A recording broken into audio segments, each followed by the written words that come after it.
So ito naman yung ito naman yung ibigay ko sa nanay ko. Yun. O pala dapat hindi maging mabait sa kapwa.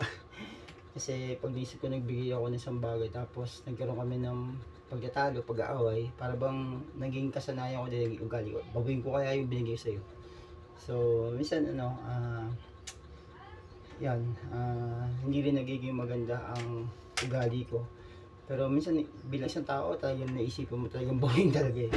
So, imbis na dumating yung grasya o biyaya sa akin, lalo ako nawawalan. Ang hirap, iba yung naging mabait ka sa kapwa mo, iba yung blessing na binibigay ni Lord God. And huwag mo pangunahan si Lord God kasi na-experience ko na lalo nagiging masama ugali ko, nagiging biyaya ng Panginoon Diyos, hindi lumalapit talaga. And saksing buhay ako, nakikita ko talaga. Kaya mas maganda pa yung maging mabait ka sa kapwa mo at ang nagpapala yung Panginoon Diyos. Pero anyway, hindi ko ito babawin kay mama kasi bigay ko naman sa kanya to. And that's it.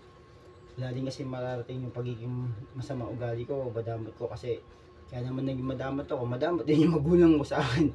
Kaya minsan ba yung pagiging matabil na bunganga ni mama hindi maganda eh. Mabuti lang siya sa ibang tao, sa ibang kapwa-tao, pero sa anak niya, bulok ang kanyang pagiging isang magulang. Pero although siya yung breadwinner ng pamilya, and bilang isang panganay, hindi ako naging breadwinner, hindi rin ako naging mabuting panganay, hindi rin ako naging mabuting anak ni mama. Kaya aminado naman ako and hindi rin ako naging successful sa buhay. Kaya yung biyaya ng Panginoon Diyos sa akin, hindi siya dumadating kahit anong daing ko, kahit anong ganda ng layunin ko, and isa kasi akong buhay.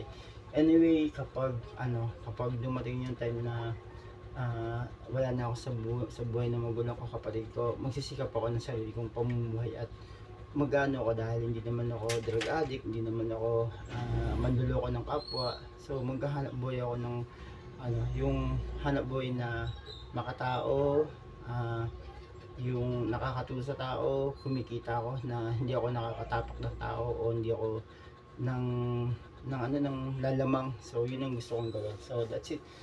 Yung masamang comment mo, buti wala naman pinagkaiba. Pabor naman yun sa may channel. And that's all.